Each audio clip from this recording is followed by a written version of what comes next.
All right, everybody, welcome to another training call. As you know, I've been doing these series of training calls. I'm trying to keep them as short as possible, trying to give you as much content in as short a period of time as possible. So today's content, what I'm going to be talking about are the biggest mistakes I see agents make.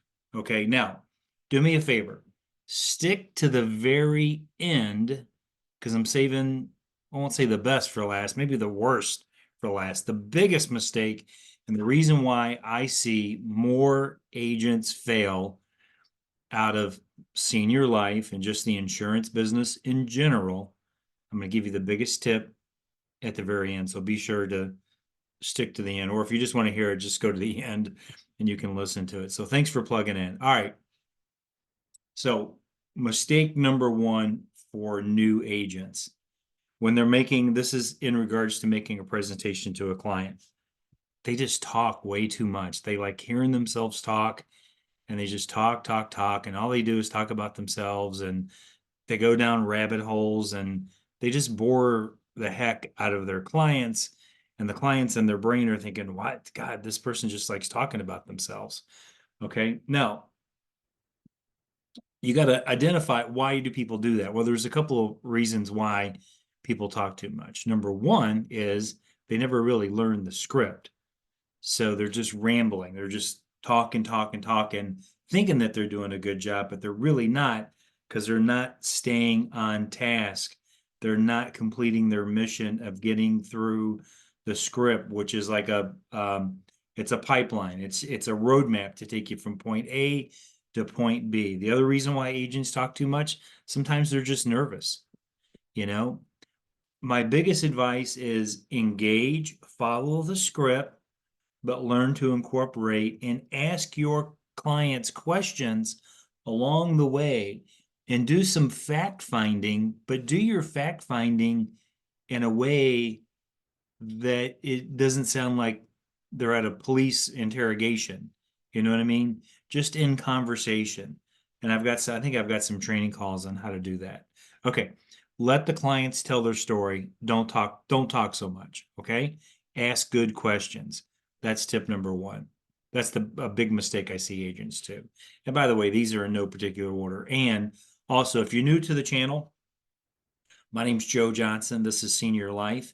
If you like the content, do me a favor, subscribe to our channel, like the video, leave a nice comment, and hit the notification bell so the next time I put out content, you'll get a notification.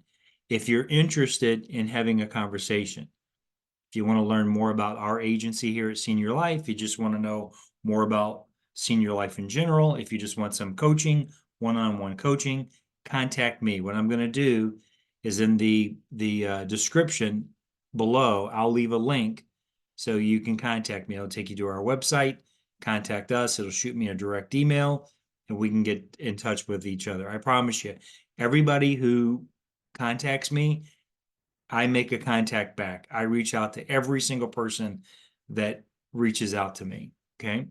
So tip number two is the you can call it like finding common ground or rapport building. I think rapport building is really, really important.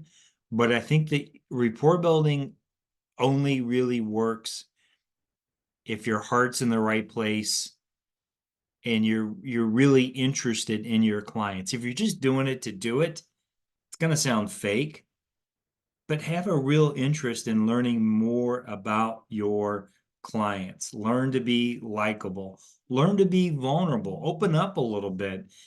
Tell your clients not too much, but tell them, maybe a little something, personal to let your guard down a little bit.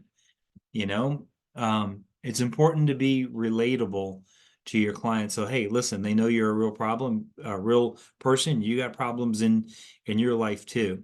So when I first got started, one of my mentors gave me an acronym. If you want to write this down, it's CORE, CORE, and it's a way to ask questions. C is for children. Tell, hey, do you have any kids, your grandchildren, blah, blah, blah, get them to talk. Occupation, out of curiosity, what did you used to do for a living? That's the O. R is recreation. What do they do when they're not talking to me? What's their favorite hobbies? Do they watch TV? Do they like to garden? And then the E is for emotion, is where you're trying to dig up a little bit of emotion and asking them, have they ever been involved in planning a funeral, or, do they know what that process looks like? So find some common ground with your clients. You don't need to spend a ton of time with this, and it doesn't need finding the common ground doesn't necessarily need to be in one section. Throughout your presentation, in different parts of the presentation, you can just, in conversation, ask questions and become more relatable. Next tip I'm going to talk about is agents don't ask enough questions. Okay. All they do is they have their script, they don't do any fact finding. Ask some questions along the way. There was a movie with Alec Baldwin. What was it? It was the one where he got up on the chalkboard and he wrote like ABC, always be closing. I think it is where they're selling like siding or something like that. I'm not exactly sure, but there's that one scene in the movie where they talk about all ABC. So I believe in ABC, but I believe in always be trial closing. So through the whole process, you're trial closing. What is a trial close? A trial close could be something as simple as, hey, out of curiosity, do you know how, are you leaning more towards traditional funeral or cremation? Traditional funeral. That's a trial close. Have you looked to see how much, funerals cost these days? Yeah, they're about 12 grand. That's a trial close. Out of curiosity, listen, if I can get you approved for a program like this, who would you want the money to go to? Who would you want the beneficiary to be? That's a trial close. So learn to be good. And in our script, if you follow our script, there is a series of trial closes. However, you need to incorporate your own. And sometimes there may be an opportunity for you to do a trial close within there. You've got to figure out how to ask more questions to your clients. Those are what we call trial closes. So when you get to the big close, when you are asking for the commitment for them to enroll into the program, they've already done 5 or 6 little mini trial closes. Next thing I'm going to talk about, I don't care how great your presentation is, every client is going to get some type of objection. And sometimes they're not even real objections. They're just like, knee-jerk reactions. I'm not doing anything today. You got to learn how to handle those. And I did a series on how to handle objections, where you agree with the client, you address the issue, and then boom, you ask a question, or you move on, you ignore. One of the biggest mistakes that agents make is that they actually believe the objection. Well, I'm not going to do anything until I talk to my daughter. Okay, no problem. I understand. I wouldn't do anything either, you know. However, make a case. Don't believe the objection. Don't automatically say, oh, you got to talk to your daughter. Okay, well, maybe let's reschedule. Let's reschedule when your daughter's there. That's a mistake, because trying to get somebody back on the phone is nearly impossible sometimes. So don't believe, learn how to overcome objections, and first thing, don't believe the objection, and move past it until it comes up 3 or 4 times. If it comes up 3 or 4 times, then maybe then it's a real objection. Until then, I'm not believing it. 5, well, I guess I do have a list here, but common mistake number 5. I've listened to agents, and they don't do a good job at asking for the sale. You got to get good at asking for the sale. Get them to make a choice. Mrs. Smith, you tell me. We've got a saying that we do here, and that is, when I get to the end, well, a couple of things. I'll give you a part of my script here. what I say when I get to the end, I'm ready to present some numbers now that I know, hey, Mrs. Smith, great. Listen, I've been doing this a long time. I feel very confident I can get you approved. I'm going to show you what most people are doing in your situation. But Mrs. Smith, you got to promise me something.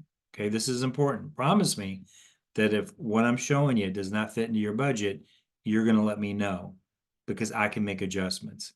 And I promise you, I will find a program that will fit your budget. And at the end of the day, wouldn't you agree that at least having some coverage in place is better than having nothing at all? If you're not saying that, you're messing up. Okay, Mrs. Smith, I lay out I like the 3-option close. I lay out the 3 options with the face amount and the premiums. You know, Mary, you tell me if the good Lord took you home tonight, which of these plans would be most beneficial to your family?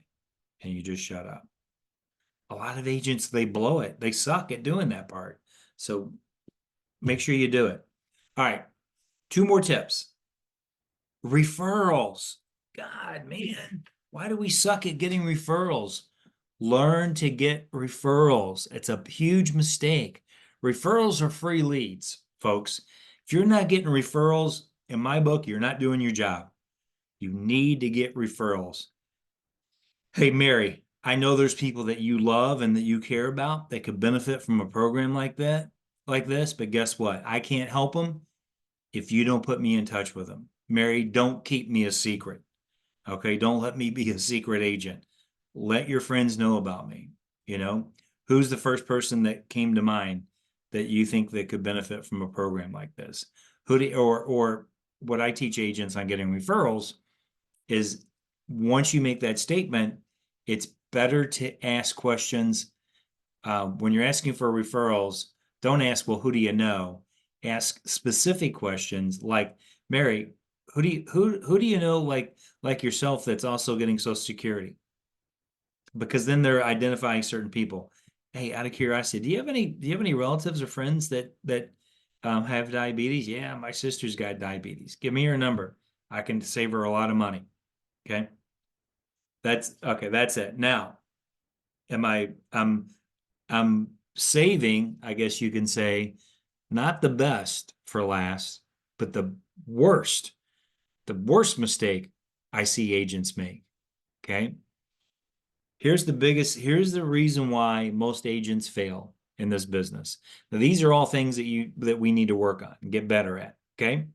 But all these tips I gave you don't mean diddly squat if you're not taking fresh leads every single week and you're working those leads. You got to work. I tell agents, you got to work the snot out of them.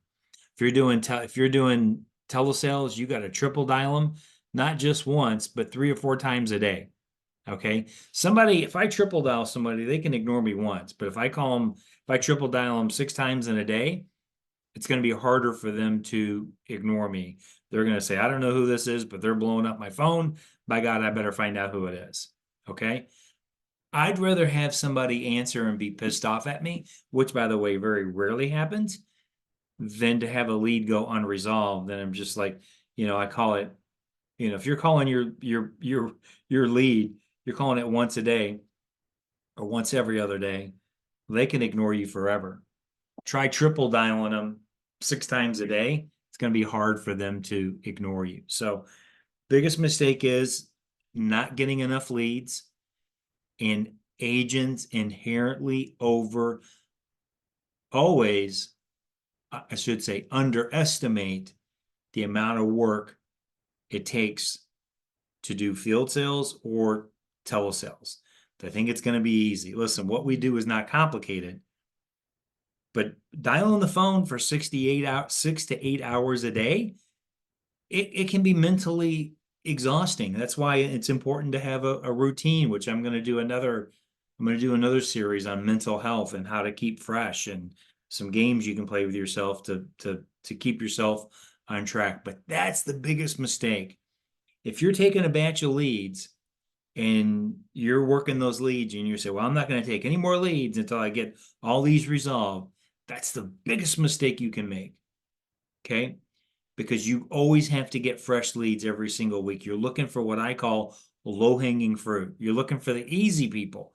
Every time you buy fresh leads, in that batch of leads, there's going to be at least one or two people that pick up on the first ring, and you're going to sell right then and there.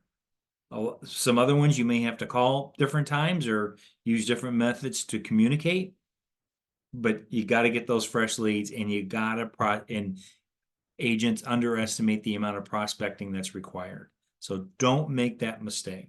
All right. Well, listen, thanks for plugging in. If you like the content, give me a thumbs up, subscribe to our channel, hit the notification bell. If you want to contact me, my name's Joe Johnson, Senior Life. Use the link in the description below to contact me. Let's have a conversation. Let's see, working with my team, working with Senior Life could be a good fit for you. Anyway, thanks for plugging in, and we'll talk to you next time. Take care. Good luck, everybody.